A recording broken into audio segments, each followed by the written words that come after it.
Oh, what a day! What a lovely day!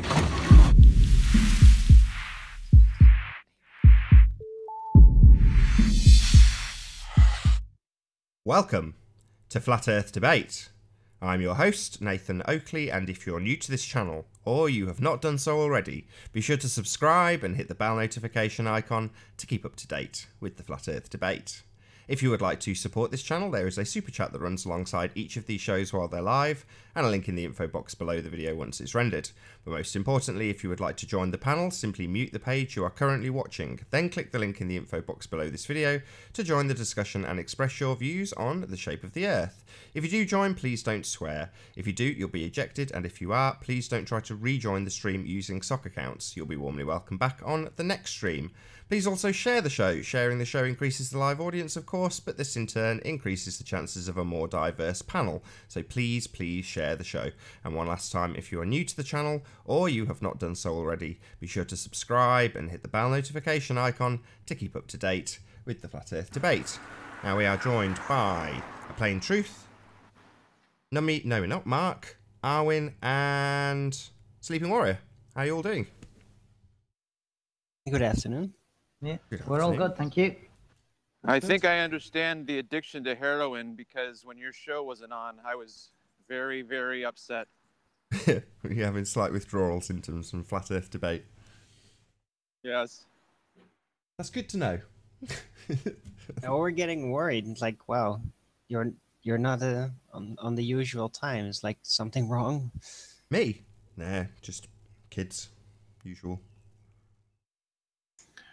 Nathan, before you put the link out, will you tell us that you're going to put the link out? Like, actually tell us so that we know that you're doing it. Yeah, sure. Did you need some time to do something? No, it's just that so we know what to expect when you do it. If you do it and not tell us, then people come in and then obviously it messes it up. But if we know that you're going to do it, it's fine. It's just when we don't know that you're going to do it, and then it happens, and then because we assume that the link's been passed to somebody trustworthy and it's not got in the hands of the jokers. Oh, I see. 10 minutes, I'll put it out. How about that? So I've been having a conversation with Dawn Treader. He still thinks that we're being dishonest because he thinks that we're misrepresenting how strong the curve should be on the x-axis. After previously stating that there wasn't supposed to be curve on the x-axis, he now accepts that there actually should be, but we're misrepresenting how severe it should be. Because you said your words were, and he's quoting you, somewhat along the lines of, there should be curvature on every photo or something similar. And I said, well, why don't you come on and challenge that? If you think he's misrepresenting something, come on. So just be aware, whatever his position is, I'm sure it's going to be coming out in the wash in the next day, in the next hour. He challenged it on the spot, so he basically make sure he gets on. On the Well, spot, I think he it pretty basically much said, "Well, depends we on can't." how far you right. can see with how much curvature you should see. Because if it's all obstructed and you can see very far, then you shouldn't see a lot of curve either. But if you can see very far away, the further away you should could basically see, the more curvature you should see the further away at the same time. So on the clearest of days, most curvature should be visible. Just on check the out x-axis. obviously and observably flat QED. Admittedly, we have in that video Ranty claiming we can see Ireland, but I don't care. You know, 90% of that video is accurate. The bit that we tagged on to the end to speculate about the debate doesn't make any difference to what Chris presented at the beginning of that demonstration. And he demonstrates precisely how much x-axis curvature there should be in that image. So obviously that's what I've gone on so far. When I say it should be obvious in every single picture, what I mean by that is we are, according to you globeheads, living on a sphere. Therefore, if we look out of our window and take a picture of a horizon, pending you can actually bloody see the horizon, you should be able to see curvature on it. Yes, it's going to be subtle, in the same way you guys say it's subtle when you see Pontchartrain curvature, but you can still see it. Doesn't matter how subtle it is, it's still supposed to be there. Hey, Nummy. I think it should only be subtle when you're like walking in the city and you can't really see that far. But Right. as soon as you get in an open field, like looking over the sea, you should definitely see quite some of it. Should not be that hard to figure it out. You should probably be able to see it at first glance, unless it's really misty or something. The bottom line is, the guys on the globe side, up until recently, have claimed you should never see x-axis curvature. It's Yeah, just that's too untrue. low to the ground, and then they show us bloody Pontchartrain curvature. And it's like, no, I'm afraid not, guys. Curve is curve. It doesn't matter how you dice it up. We should be able to see it and measure it from the ground. It should get far more pronounced as we go up. All of these things that never happen. Morning, morning. Morning, chocolate. Afternoon for you guys, I guess. Indeedy. How y'all doing?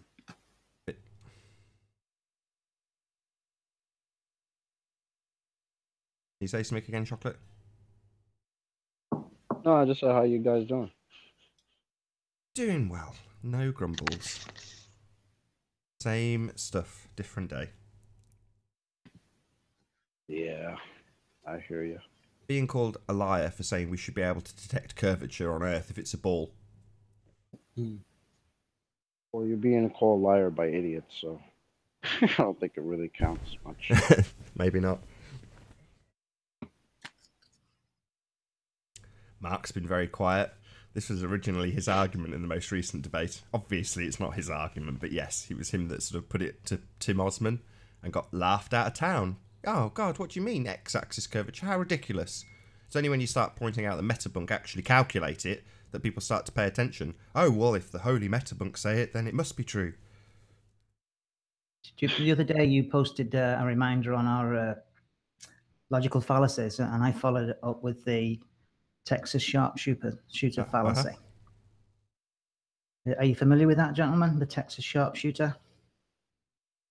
I watched Actually, the I am video, now, mate. but yeah. Yeah, it's where this guy shoots off loads of bullet holes into his barn just at randomly. But some places there are more bullets hit than others, so he paints a target around where most bullets are, and then claims after the fact that he's a brilliant shot. And what it actually means when somebody is accused of committing the Texas sharpshooter fallacy is that they're cherry picking, that they're choosing one part of the data to support their evidence and ignore the rest. And when people say you can't see the bottom of the buildings over a long distance, they're only looking at one part of the data. So they are committing the Texas sharpshooter fallacy. Yeah, they only look at the part of the data that supports their story. Yeah, that's it. And they ignore the rest. So we have to call them out on it. Yeah, and that's what this is in essence. Look, if I look down this axis, it supports my narrative. Don't look down the other axis. I think I look once, Nothing but I to got see away here. with it. There can be only one axis. There is only fuck ever the ball. obstruction. Obstruction is curve. Go look for obstruction, people. The axis of evil. So let me ask a question about the Pontchartrain then, because when we talk about the 1 degree for 69 miles, how would we show that Pontchartrain disproves that? Because it's not the distance required for the arc of the objects that we're observing. You understand my question? Yeah, I understand what you're saying. You're saying that what it's presenting is a basketball-sized Earth as opposed to an Earth radius-sized Earth. And how do you disprove that? Well, I think the same principle, exactly the same principle applies. You just disprove it by showing the side elevation of that bridge or those pylons or whatever you claim is curving to show it actually is curving. And obviously, if it's curving, you can get it from all sorts of angles curving. If it's curved, right? Nah. Or you could model it using Blender or something like that to show that the curve there is we go. exaggerated from what it Controls are in. should be on the globe model. Right. So like I would imagine if we would take out the middle objects and leave the first one that we see and the last one that we see, we should see an obtuse angle. And my point is the degree of the angle would be impossible because it doesn't have the distance required. Right. Or it's like if we show that Andrew John video where he takes the same shot as Soundly looking down the causeway and the huts, and they perfectly follow the law of perspective, then the Globers would have us believe that, oh, that was just the freak of the light, right? That was just the freak of refraction that just made the huts exactly follow the law of perspective. But the reality is that when it's all weird and bendy and there's an exaggerated.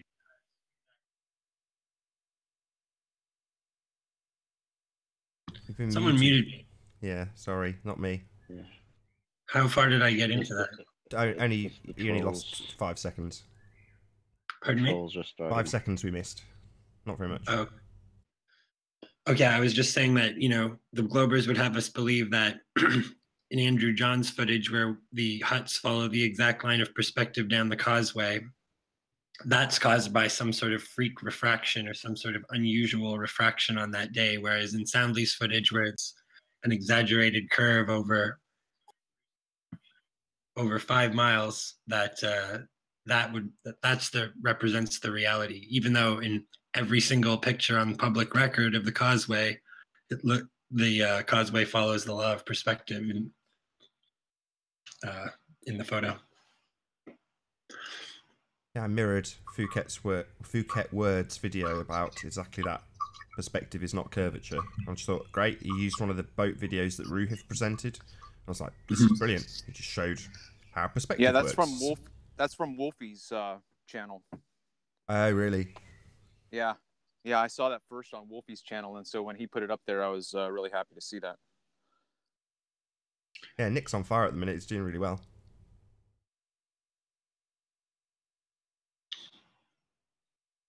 Check out Phuket Word if you've not done so already. Be sure to subscribe to his channel. Excellent, really short videos with just flat earth proofs, flat earth demonstrations, flat earth explanations, globe debunkings, and they tend to be 5 minutes tops. Really good. Phuket Word, Phuketword.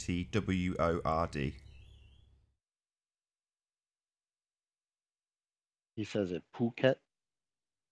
Yeah, he lives on the island of Phuket, or Phuket. I think it's Phuket. Oh, okay, okay. Lucky him. Phuket. Beautiful place.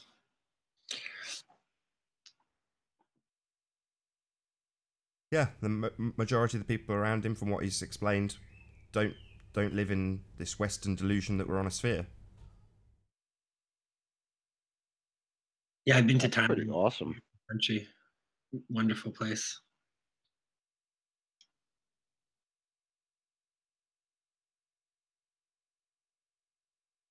Got to be pretty awesome living somewhere where not everybody is a psychopathic baller. They also have amazing food, and it's just the weather is beautiful all year round. Very lucky. That's cool. You can go scuba diving and look at coral reefs and beautiful fish, and yeah, nice. And they all think it's flat. That's cool. Yeah, I mean, this is a Western indoctrination. Don't get me wrong, it's starting to leach out into China and places as they become more westernized, but ultimately speaking, this is a Western indoctrination. Yeah, because I'm sure there are places that you can go and you could show them a globe and they'd be like, what the hell is that? Yeah. Like, I think that's on that? Nah. pretty few and far between, but that's interesting that there are some. I think you have to be indoctrinated into globe belief. If you just presented it to somebody who'd never had the indoctrination, they would laugh at you.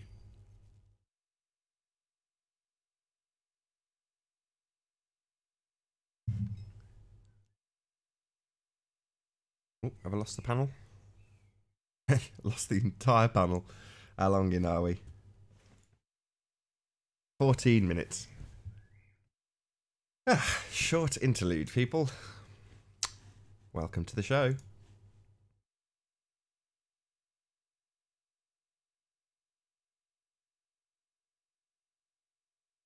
Set this one up slightly differently this time. Reused an old Hangout, and it seems clear that the trolls are obviously keeping the Hangout keys. So it will take slightly longer for me to set this up. My apologies in advance.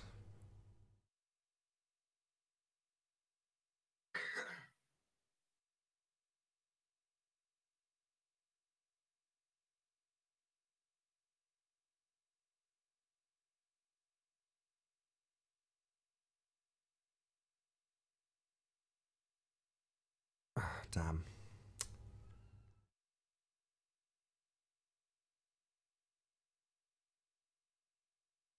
Where's Issa when you need him?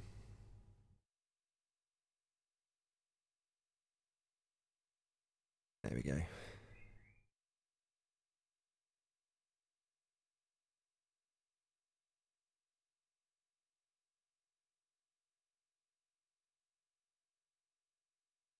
Another call. Link.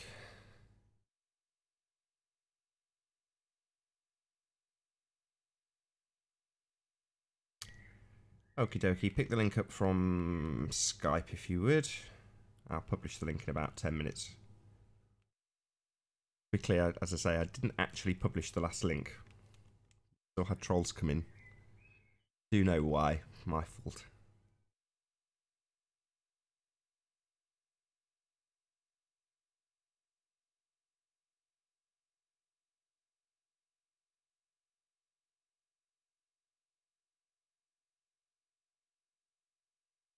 Wow, people in there before I even got in there.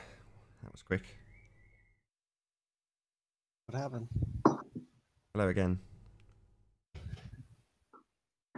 Someone got in the back door and dropped, and they just managed to snipe everyone without anyone noticing. But this will be different, so till I publish it, and then it will be the same. I didn't see anyone come in. Say again? I didn't see anyone come in. Yeah, Johnson Walker came in and then immediately dropped, which means he stays in the back chat.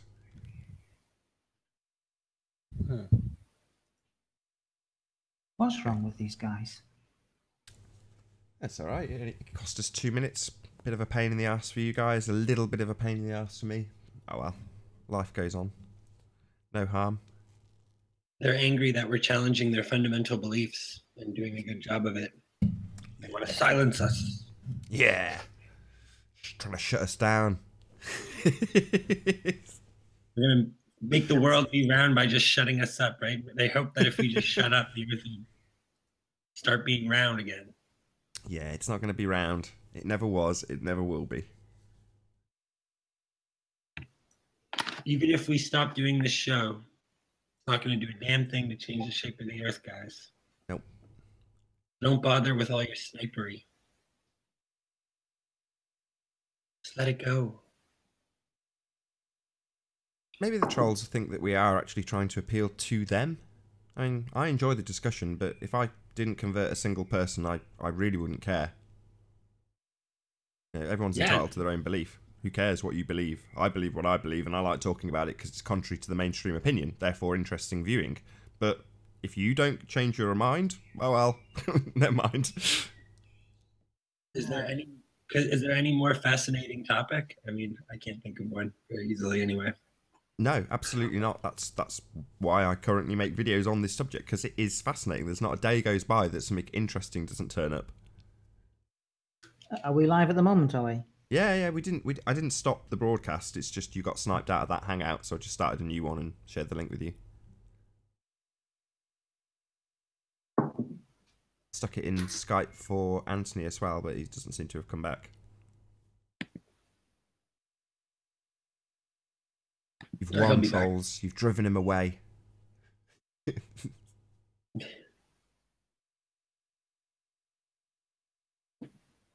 But yeah, so back to x-axis curvature.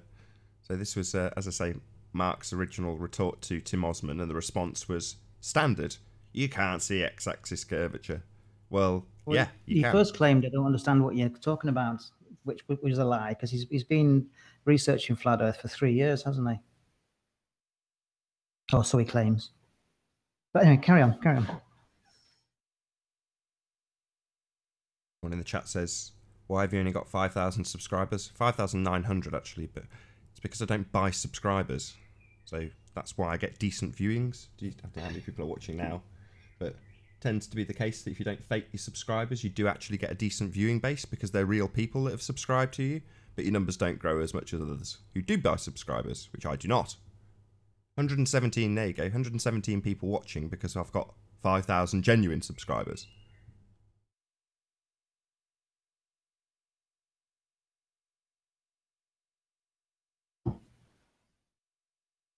That said, it's always nice to have more people watching. Please share the show. The Earth is flat.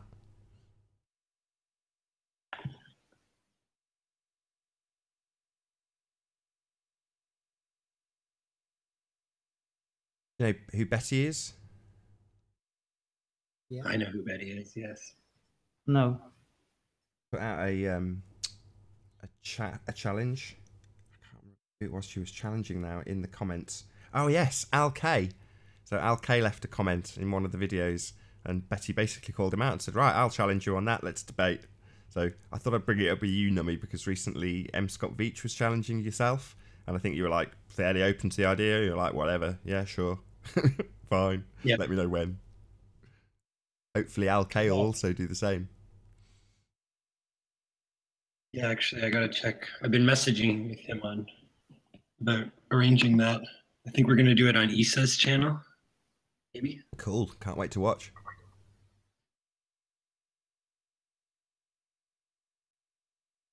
Yeah, I'm just waiting for him to reply. But setting a time. Yeah, Betty is Betty Van Velsen. You may or may not know her, Mark, but he has been on the show once. Yeah. What, is he a baller, is he? No, She- she's flat earther. Oh, right, okay. A similar quite- shtick to Quantum Eraser. In other words, she tells people that they should be following the scientific method.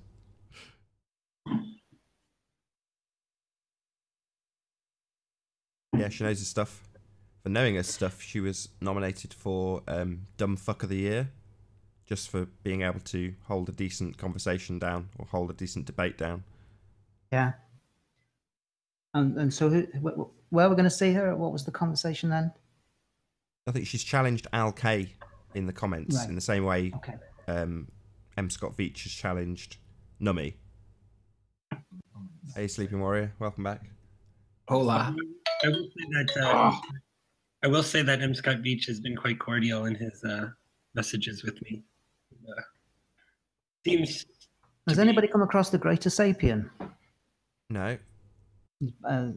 Guy with dreadlocks. He's a bit like he's a baller, and he uses very good logic for his opinion. But he's challenged the Morgile, and there's been a backwards and forwards bunk and debunk between the two of them. Oh yeah, I watched the at least about half of I think the Morgile's last response to him. Yeah, is that the black guy with the dreadlocks? Yeah. Yeah. Yeah. Half of his He's response, hard so to- you it's got hard through to 3 listen to hours him. of it, right? Sorry. I said, I was just making a joke. You said half of Morgile's response, so I was like, you got through the first 3 hours then. I think it was 2 hours. Yeah. I mean, I think I got through 2 of 4 hours, maybe. I love But I John's love sentence structure. I think the Morgile is one of my absolute favorite. Me too. John's sentence structure is I love that. amazing. He can make a sentence last 3 paragraphs. Fantastic. But it's very meaningful, you know. Oh Like, God, he's- yeah. I'm not in any way knocking it. The reason his sentences last a long time is because he covers every potential debunk in any assertion he makes. So his sentences go on for a long And he time doesn't- because he's covering he every doesn't single stumble angle. either, or he has any ers or rs. He's so fluid. In every sentence, as you say, 10 words becomes 100 words, but it's fluid. Mhm. I could listen to him all day. And he's come up with so many original points. You know, when I first got into flat Earth, his work really helped me along quite a lot. I would say almost more than anyone else, I think. Yeah, same here. He had a way of verbalizing things that were conceptual, and if you can verbalize them in a really, I don't want to say concise way, but an accurate way, it makes it really easy to visualize the thing he's explaining. And a lot of the things he's talking about are conceptual, about stars and planets and positional locations versus Earth as a sphere. You know, it's complicated to wrap your head around that when someone's verbalizing it. But like you say, Morgile does a fantastic job. Big Yeah, shout out to very John the cool. Morgile. And Brian Mullen was good when he was about as well. Yeah. Big shout out to the Morgile. Yeah, I'm Jonathan. Hi. Yep, everyone loves Morgile. If you're not subscribed to the Morgile, you should do so. Wonderful channel. I'll stick the link out once Anthony's off the phone. I said off air, well, off air for you guys, on air for the audience, but the link didn't actually get published then. So I used one of the old Hangouts. I've got a list of maybe 5 Hangouts. So obviously whoever's joined has kept the link from 5 Hangouts ago and decided to reuse it just to join while the link's not public. Just makes me smile, the level that they'll go to.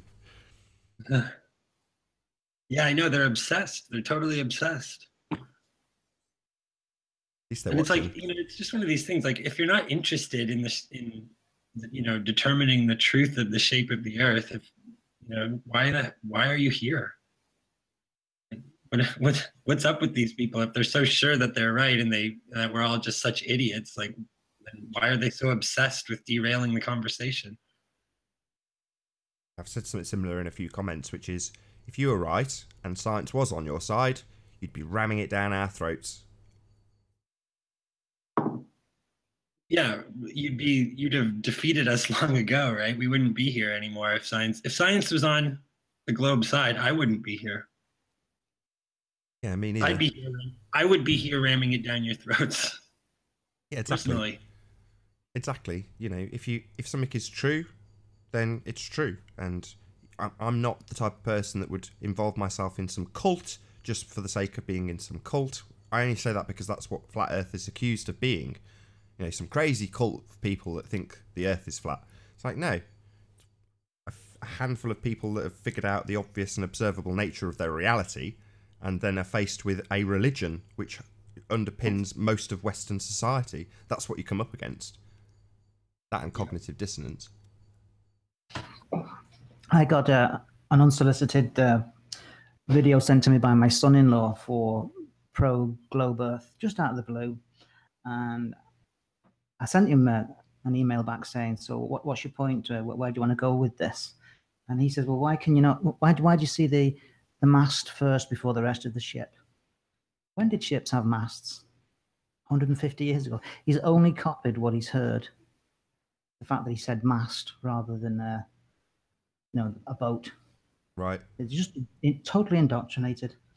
And when I started to get some good questions to me, he just ran off. Yeah, well, you're challenging people's fundamental beliefs, right? So the problem isn't the flat Earth itself; it's that they would have to.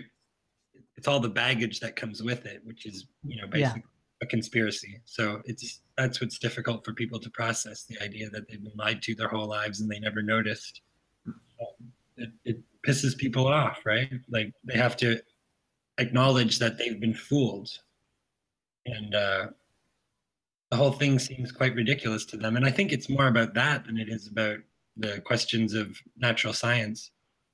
Yeah, it's easier to lie to somebody than it is to convince them they have been lied to. Yeah. Yeah, like, I was talking to somebody in my private life about this, and they kept insisting that, the way that we can know that the Earth is a globe is by applying Occam's razor to determine that it's more likely that it's too unlikely that we've been lied to about it this whole time. And I'm like, that's not a logical argument. I mean, people abuse this Occam's razor thing too, right? Yeah, they do. Like, I'm like, you personally think that's more likely, so then that somehow you think that that's a proof the Earth is a globe. It's like very bizarre. It's because they've heard so many presuppositional arguments that they just think that it logically follows. Yeah, and they don't understand logic, so they think Occam's razor is a logical argument. Well, we're just starting to get into people understanding what logical fallacies are. So, someone like Tim Osman who claims to use logic, and yet their arguments are fallacious. You think, well, it's time to start learning what the fallacies are if you think you're using logic. Yeah, well, that's the Occam's fallacy, which, I guess Occam's razor is not really a fallacy, but it's used fallaciously so often that there should be an Occam's fallacy, which is just applying Occam's razor to something that's far more complex. It's like the Joker card, isn't it? They play that Joker of Occam's razor, and they think that's it, finished. Yeah, or it's based on their personal opinion, right? Like it's not. Yeah, but Occam's razor is not applied to social situations in sciences.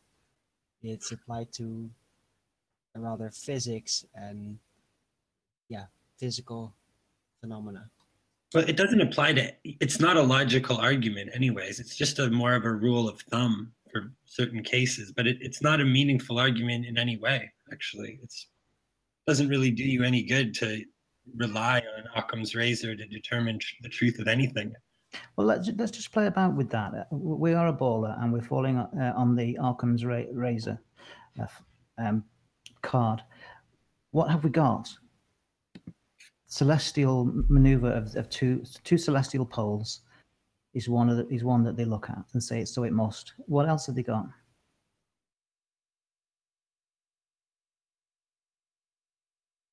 Ships over the horizon. Signals bouncing off the moon. Well, in the case of the person that I was discussing, that they were saying that it's more likely that if all the scientists are saying that it's correct, that right. Okay. Well, that's there would be a big deception. Like, so it's just the absolute most silly and fallacious possible use of Occam's razor. But this person I was talking to was just absolutely convinced that argumentum ad populum, that one, isn't it?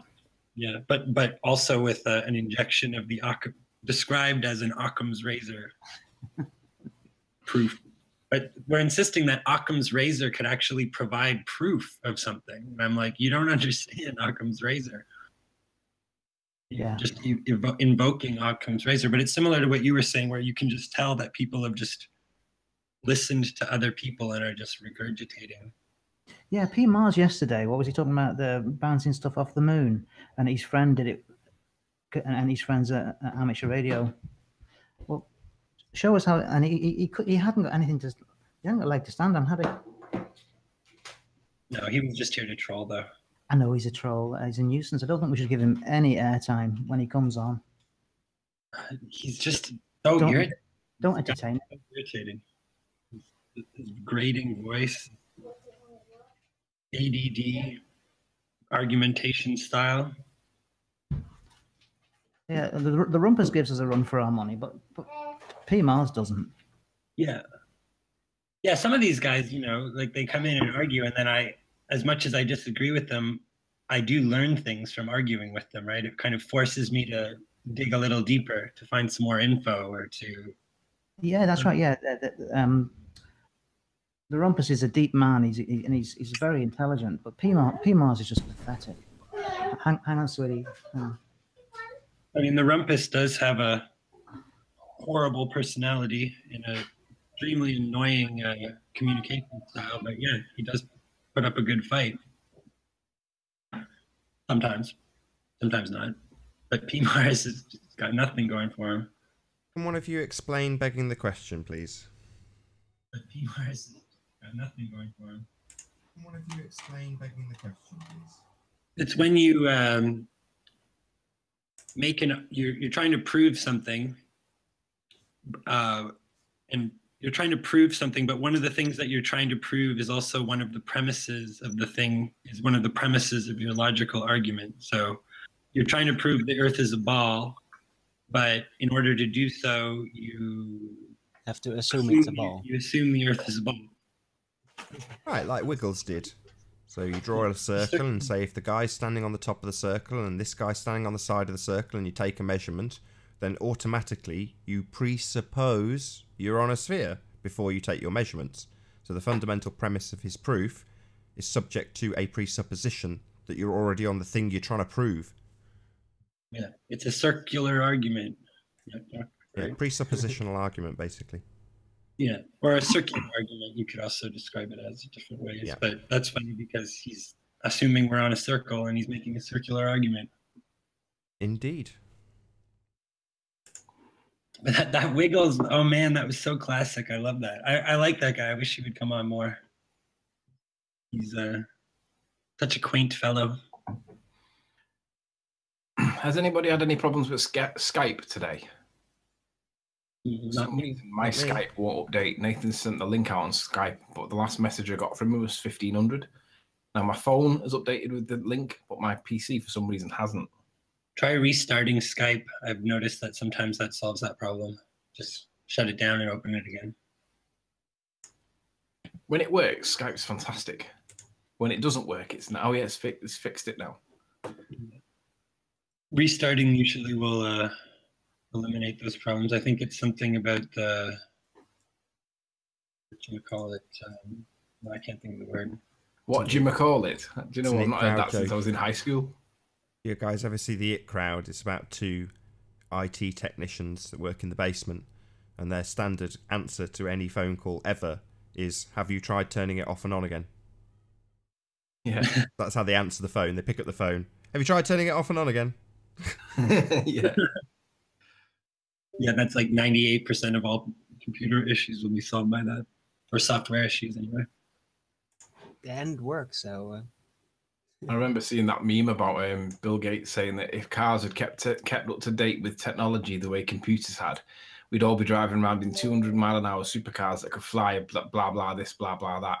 And in response to him, somebody in the automotive industry had said, if computers were as reliable as modern-day cars, and then basically give a real, like 10 different things that the computers were naff for, even just like basic restarting doesn't always work when it crashes. And it was just funny how they were responding to Bill Gates. I found it hilarious. So the bits I've just missed then. What's the what was the okay, the link's going out. Okay, hang on, wait. So I'm guessing that how did the other hangout finish? Was it because somebody joined and they weren't caught quick enough? Yeah, you were on the phone. Somebody joined, left immediately, hung around in the back chat. And Arwin didn't pip him off. Didn't see anything. Be quick. Yeah, what was I going to say then? We were talking about logical fallacies, Anthony. What's your favourite? My best logical fallacy? Yeah, not the one that you would use, but the one that you... The ad populum, which is the one that, because the scientific community and the consensus by others is that we live in a ball, the ad populum fallacy states that because everybody else agrees with you, it's therefore correct, regardless of whether or not it's true. Yes, it's known as the bandwagon one, isn't it? As well? Yeah, the bandwagon fallacy or the ad populum one. They're the same one. It's kind of a mixture of that with the argument from authority. It's sort of all those three swished together. There's a few good ones, to be honest. I have them on me click. Me click link. Ad hominem's a good one. Attack the person's character rather than the argument itself. So, and what about argumentum ad baculum? Have you got that one? No, go on. It's arguing with a stick. Because I said so, or I'll smack you over the head with this stick. Yeah, that's what Dawn Treader does. Dawn Treader does that. That's the authority that the courts have over us in this country, because we say so. You challenge them on jurisdiction. It's nothing to do with jurisdiction. We just say so. Argumentum ad baculum. Do you know what's a really overused fallacy? And Tim does this a lot. He claims that everything's a false dichotomy, and the definition of a false dichotomy fallacy is thou shalt not reduce the argument down to two possibilities. That's a false dichotomy, but Tim uses it out of context. So he claims that lots of stuff is a false dichotomy when it actually isn't. He's actually making a false dichotomy when he's doing that, ironically. Correct. Yeah. Oh, and the other one that's common is the switch from the burden of proof, called the burden of proof reversal. Basically, when it's the assertion made by science, i.e., we live on a spinning ball, and then the ballers come back and say, "Well, where's your proof that it's not?" Well, actually, it's the other way around. It's where's the proof that it is.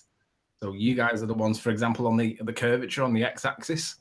It's not up to flat earthers to go and prove that it's not there. It's up for the ballers to prove that it is there. And every baller has already stated their position. Every baller I've ever met has all said the horizon's flat. So there's no way that they're going to be able to argue now that it's suddenly got curve to it. Or they can just get in touch with Metabunk and say, what the hell are you playing at? Why are you telling people that there's curve on the x-axis? That's not our argument. It was really easy when we only had to prove it on one axis. We know that they have a direct line to in through Rumpus, right? Say again? We know that they have a direct line to Mick West through the Rumpus, right? So that probably will get changed. But if it does get changed, I mean, don't forget where this came from. This came from the result where it came from the Isle of Man debates, and at the time it got changed, and me and Nathan were like, bastards, they've changed it. And the consensus at the time was, don't bother bringing it up now because we've battered Isle of Man to death. Let's move on from it, but we'll just keep it there in the background. At some point, some moron's going to bring up boats again, and when they do, we'll jump on it. And it just so happens to be Dawn. Yeah, unlucky Dawn. Yeah. I can't help but like Dawn, though. He's such a victim in this thing because he knows that things don't make sense, but he still supports the ball narrative anyway. And I think it's because he's scared to jump ship, but ultimately he's never going to jump ship because he knows what will happen if he does. Typical bully mentality, these ballers, right? I was going to say, why did the word bully spring to mind? Because it doesn't strike me that Dawn's being a bully, but yet, why did that word pop into my head literally seconds before you said it? Because he's not a bully, Because is he? He's being bullied by the ball. Bullied. Yes, that's why he's having to fall in line with the people he knows. So he's actually being bullied. Yes. He is. That's what I think. And a lot of them are as well, because there's a lot of people that are borderline. I mean, you get the odd protagonist like the rumpus and whatnot, but most people follow like sheep. And Dawn is a sheep, and I don't mean that in a bad way, but he will follow the flock. If the flock say, "Yeah, there shouldn't be any horizon curvature," then that's what he'll come out with. But if somebody on his side starts doing some maths, like the rumpus, for example, and says, well, you might get a little itty bit, but it's only like half a pixel, and that's what he'll then come out with. So that's why he flip-flops. I mean, I sent Nathan 3 pictures the other day. 2 pictures were him calling me and Nathan liars and dishonest. And then the third one was him flip-flopping, saying, well, okay, then there should be a bit of horizon curvature, but it's so small you wouldn't be able to tell. But the point was he was flip-flopping because previously he knows and accepts, and everybody on the ball Earth side accepts that the horizon is flat. But the premise is that the Earth's so big that you would never be able to tell because we're so small on it and the Earth's so big. But geometrically speaking, of course, it's not. It's a fixed size and it should be present in most pictures. But he obviously got an issue with you saying all pictures, but who cares? Principle is still established that the X horizon curvature is a thing. It should be there. And now Metabunk state it. So where's the evidence to support it? And it should be reportable or observable and measurable using, quote, a variety of methods. That's what it says on their website. I'll clarify that again as well, because I tried to get this in earlier. Dawn said it when I said it the first time. I say all pictures, and he's so facetious. He's like, oh, right, so if I take a picture of my carpet? No, of course not. I mean, all pictures that we are presenting on these shows. Obviously, we're talking about the ones where people are going out and taking pictures at long distances, photographing the horizon, photographing the x-axis, photographing Pontchartrain for curvature, all that kind of stuff. That's what I mean by all pictures. I don't mean bloody in a studio taking a picture of a model pictures. That's absolutely absurd. I'd say it's all the pictures that are zoomed out. I mean, if you zoom in and you get Pontchartrain, for example, showing the curve, and you accept that's the curve that you're looking at, and therefore dismiss, of course, that it's anything optical, then it means that, sure, yeah, you can accept that, and you can have boats with that as well. But if you're going to accept boats and Pontchartrain, you've got to also accept that the X curvature's got to be there. Right. Now, obviously, we all know it's flat. But if the quoting from Metabunk's page, it says, quote, horizon curve refers to how much the left and right ends of the horizon are vertically lower than the middle of the image, measured in various ways. And how much proof have we seen of X curvature that nobody accepts even exists until today or yesterday when Dawn realized? None. There is no evidence of X curvature horizon curve because we all know the horizon's flat. And Dawn couldn't get it into his head that because the horizon's flat, it means there is no curve. So what he's had to do is rationalize it by saying, well, there is a little bit of curve, but it's so minuscule that you'd never really be able to observe it with the naked eye. Well, that's not what it says. What it says is that you can measure it in various ways. So where's all these various ways of measuring the horizon curve from the ballers to prove we live on a ball? And the answer, of course, is there is none. And every baller that I've ever met has always argued that the horizon is flat because it's so big that we can't even detect it. That's not what Metabunk says. Metabunk now says that it's measurable in various ways. So I'd like to see some of this apparent curve, please. And we obviously know that if you go up to 30,000 feet on a commercial jet, we know that that's got flat as a pancake. We know at 70,000 feet Concorde height, that's flat as a pancake. We know at 120,000 feet, that's flat as a pancake. So if it's supposed to be curved at the beach and it's supposed to be curved up at 120,000, where's the curve supposed to start? We know on Google Earth that when you back out to 30,000 feet, which is the height of the commercial flight path of a plane, we know that that should be showing you the curve because it's a geometric shape. It's got nothing to do with like the observer height in terms of, so I suppose it does have to do with the height, but because it's a geometric sphere, that starts playing out at certain altitudes. And you can test it with the Google Earth, which obviously isn't their model anymore, but they use it anyway. But we see that curve at 30,000 feet. We're supposed to see it at sea level as well, and it's measurable in various ways.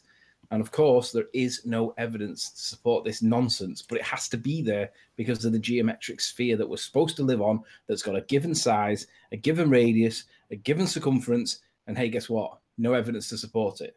You got on screen what I've put up? Yes, I can see it. So this is Chris Monk-Seeley. He sent me this this morning.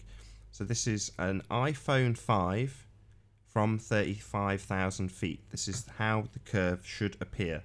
So we're not idiots. We don't think this is going to be some massive roller coaster curve. It is subtle, however, measurable from ground level. And if you want to see the ground level example of this, which is obviously more subtle, you can see the QED demonstration that Chris Monk-Seeley did of exactly that. He demonstrated using the Isle of Man footage, panning left and right to show precisely how much left to right curvature there should be in that image. Obviously it is subtle, but when modelled on a ball in Blender the size of Earth, you have curvature, and it should be detectable, measurable. Yeah. And not just measurable or detectable, it's measurable or detectable in various ways, measured in various ways. That's what their model says, in various ways. So who cares what ways they are? Rumpus, get your theodolite out if that's what you think it is. Get your, I don't know, your graph paper or whatever nonsense that you want to use. But we want to see all this. So where's all these various ways of showing the curvature on the horizon? Because we'd like to see it, please. And guess what? We all know that the horizon's flat, and every ball, I mean, I'm sure Nathan will agree with me, every baller that we've ever spoke to has always said, yeah, the horizon's flat because it's so big you can't tell, right? Well, no, that's not the case, is it? It's measurable in various ways. So where are they, please? Let's see them. Yeah, let's see some measured curvature on the x-axis if it's supposed to be there. Obviously, it's supposed to be there. You're on a ball, right, guys? And guess what we're going to now do? The tables are well flipped now, because whatever observation height you guys claim, we're going to add 30 meters onto it and enhance that curve because you guys did it to me. And then we're going to ask, where's that extra bit of curve that it makes? Where is that curve? And we all know what's not going to happen. This is going to be another one of those things that they shove under the mat and don't respond to and hope it goes away. We'll have to add it to the list of Paul Voigt and Rumpus and Sly Sparkane. So there's an ever-growing list. We need to keep a jotter of all these things that are outstanding that need to be addressed, because these are the ones that they're telling us, and they're hoping these things go away. And guess what? They're not going to go away. Where's the XY curvature, the x-axis curvature, boys? Where's the proof of R, boys? Where's the proof of R? Yeah. Where's the proof of a self-perpetuating molten iron core, lads? Chop, chop. Yeah. Why can we see the town of Brideslive from the beach when you asked me to go back and get it, and I got it, and now you pretend you can't see it, and you won't even see it until I point it out for you? No, Sly, you're the one that used the composite. You're the one that can tell me where it is, and you can do it, but you refuse to do it because you think I'm going to point it out to you just so that you can then say, oh, yeah, it is there. No, I don't think so. If you're going to play funny buggers, I'll play it back, and that's the reason why I'm not bothering with you. You're a dishonest, disingenuous piece of shit. You know what might be interesting is to make a written summary of all of these outstanding claims and start dropping it into the description of the debates, so that people, other people held accountable. Yeah, or just so that people know what are some hot topics to come in and debate about. You got your Word document. Right? Get a Word document. Sorry? Words out. Get a Word document open, Anthony. Let's start writing these down. Let's get the list together now. Why not? Let's do it live. What we need to do is we need to have a Post-it note stuck on your screen. So if you make an OBS like a signpost and stick it on your sunset as part of your OBS, and we can have it as like a jotted pad, like a notepad on the side. Outstanding issues, and then we never lose them. Then so we've got like Paul Voigt and Rumpus and all that stuff. That's what we should do. Yeah, I think that's a great idea. Fox News, which is probably Steve Anthony, because he pretends that he's a journalist in some way. I think he's got this fetish about being a journalist. Breaking news: no one will join this show because it's shit, and Nathan is the reason. Actually, nobody will join this show because nobody's got any evidence to support the positions that they claim is true. So we need a jotter, Nathan, on OBS and stick it as an overlay on top of that screen, so that and it'll get bigger and bigger. Yeah, definitely do the list getting together. Shout out to Earth is Seriously Flat for the super chats. It's Horizon. I didn't. Oh, it's gone. It's horizon, not a curve is on, and airplanes not on an airplanes and a globe. You take a look at my screen for a second. Sure. Just a nice aerial shot of the Pontchartrain Causeway. Alan B says it's a great echo chamber again. What is that? Because the link's not been out for 10 minutes. Link's public. Anybody can join. Feel free to join. If you haven't refreshed your page, you will have the old link because you haven't refreshed your page. But the According link is to public. Sandy's footage, we should be seeing an arch. Right? Look at that. Wow, nice. There is the roller coaster in the bottom left-hand corner there, eh? Yeah, but luckily this photo is taken from both sides of it, right? So you can still see that after the roller coaster it continues straight and flat. And I guess they're going to argue that this is just some freak refraction day that just made it appear perfectly flat and level. Yeah, I'm still waiting for that refraction explanation from the Rumpus, who promised it like at least 3 weeks ago now, probably getting towards 4. Still nothing from the Rumpus. Yeah, that's pretty bizarre. It's like he's completely given up. Well, he knows that he can only manipulate the refractive index so much, and if he manipulates it too much, then that's the first thing that I'm going to be looking at, how he's manipulated the refractive index, and he knows it's limited because we're almost in the vacuum when it comes to the refractive index of air and light passing through it. And I'll be the first one to point that out. So if he's magically made his refractive index that dense that it suddenly becomes, I don't know, let's think, water, 700 times more dense than air, then that's going to be a problem, isn't it, Rumpus? So we know that you're out there. We know that you're listening. I think you succeeded in banishing him with your new footage. Yeah, but oddly, Slice Arcane still seems to think that he can't see it. But the level of disingenuity is unbelievable. I mean, they all call me for this, that, and the other. Yet I'm the one that's here every day and stand by myself and then present the evidence when requested to do so, and then they don't come back with anything. And it's like, you guys aren't really being genuine, are you?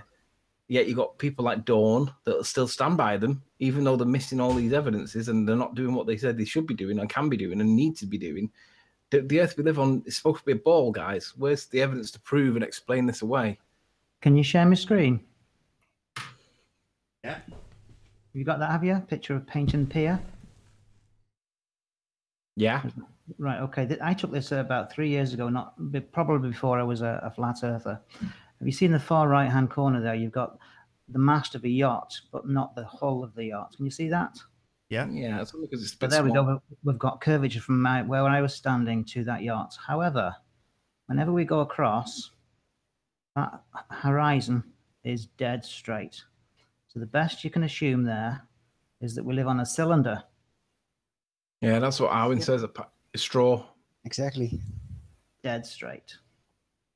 And that's quite a few miles I'm looking at as well. Oh, Nathan, do us a favour.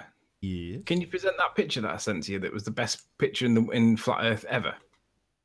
What, better than my stuff? Yeah, better than that. Now let's see it. Because this is in reference to Phil Schofield dealing with the... Right, okay. That was an awful interview, wasn't it? It's in reference to Phil Schofield, in reference to the Darren Nesbitt interview and the Gary Heather or Gary, whatever his name is, in which Phil Schofield laughed them off by saying, quote, "I've seen the curvature of the Earth with my own eyes on Concorde. I was very lucky that I went on Concorde." And it's like, yeah. And Gary's response, which was edited out, I believe, said, "Yeah, the windows are slightly curved." And he was looked at with scorn and laughing. And Jeffrey Pinion's, "Are the clouds physical?" No, they're not. Clouds are not physical. If you look out the window, if Nathan gets it on, oh yeah, there we go. You can see that not only on the two lines at the bottom of the window, but even on the straight line at the top, the white line, they bend slightly at the edges. They've got ever so slight bezel. And if you were looking out a window and you saw the horizon, you would think that would be the curvature of the Earth. And virtually all windows are made by the same manufacturing company. Did you know that? No, I didn't know that. I did know that, yes. Jaron Campanella was the first to point that out after quite a lot of research. Yeah, yeah. Cool stuff. Jeffrey Pinion, what are clouds if not physical? Well, they're not physical, are they? I mean, this comes back to the radio waves bouncing off the moon.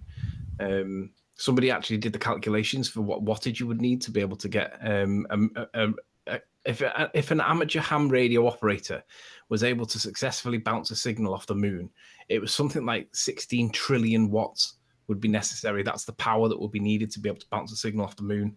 So when P Mars was saying that they were doing it and they've been doing it for years, now they haven't been bouncing it off the moon. They think they're bouncing it off the moon, and there might be a correlation with it being in the moon, but there's not enough power to do that.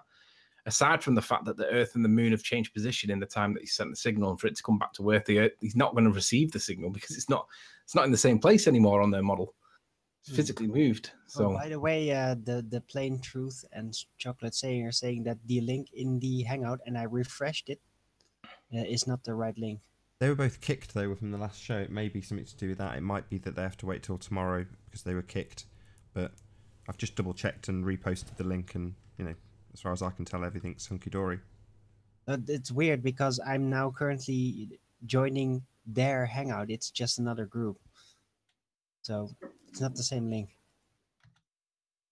Not the same link. I've just cut it from No, this it's Hangout. not. Okay, I'll do it again. yeah. I joined, the link that is posted starts with YNY. This one starts with ZE2. So it's a different link. There you go. All right, I joined with it. I joined with a different account. Oh, cool. Yeah, it's got to be that. All right. I assume that's you playing Truth. Yeah. Yeah, good to have you. Thanks. Yeah, on the day that you get kicked, if you get kicked by a sniper, unfortunately. Yeah. Sorry, the reason why we can receive the bounce back from the moon is because it's tidal locked. So even though we've changed position, it's still all uniform. No, the reason why we can't is because it's not a powerful enough signal, and the Earth has physically moved from when it was sent to when it comes back.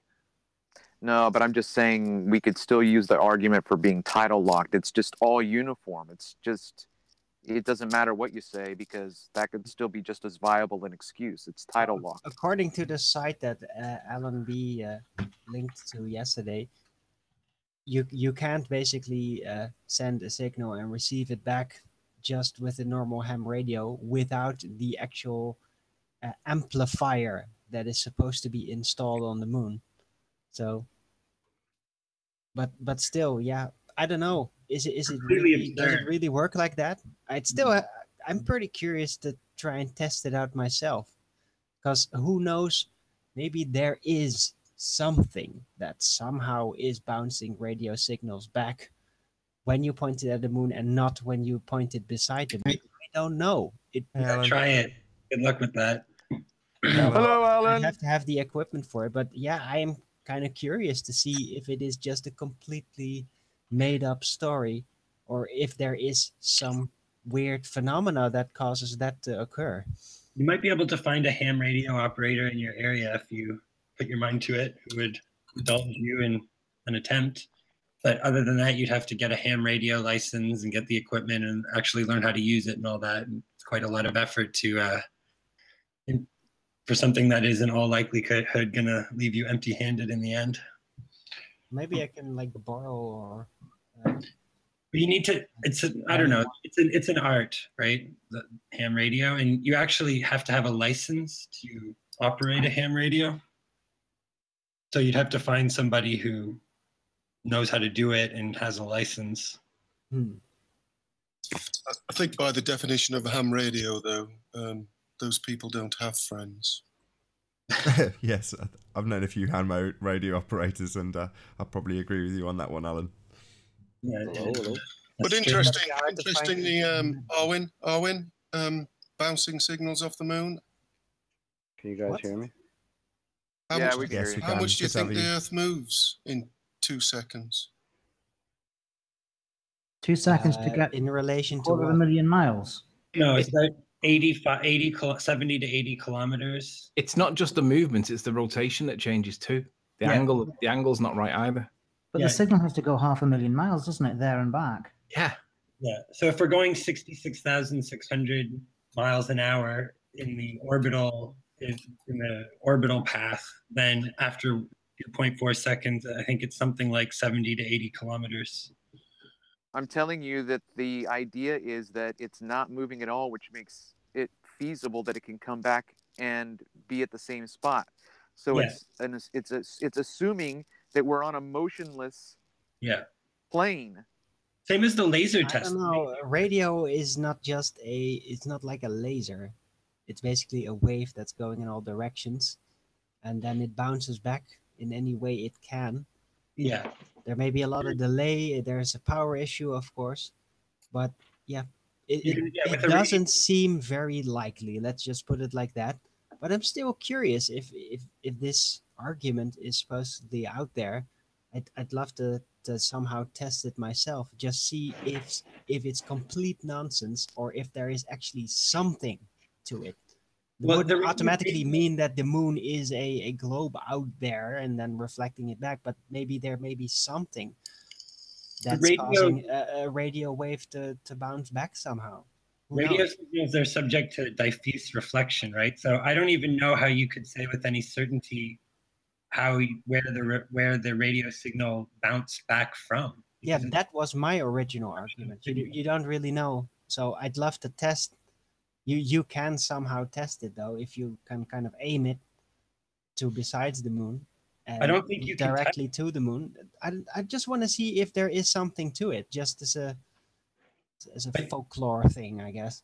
but you can't really aim it with that kind of precision, right? You can just aim it like it's all going that direction or it's all going maybe the other direction, but it's not like a laser beam. It's not you're not sending a beam. You're not sending like a thin line of radio signals. You're sending out an inverse square radiating sphere of signals or a hemisphere of signals. And with that, I'm going to say first and foremost, a huge, massive, enormous thank you to all of the live audience for tuning in and hopefully for sharing this debate. If you hated the show, you know what to do. But if you like the show, consider sharing it. Consider liking it. Maybe subscribe if you've not done so already. Also, a massive thank you to all of the debating panel for making this debate possible. I've been Nathan Oakley, and I will see you all in the next video. Oh, what a day! What a lovely day!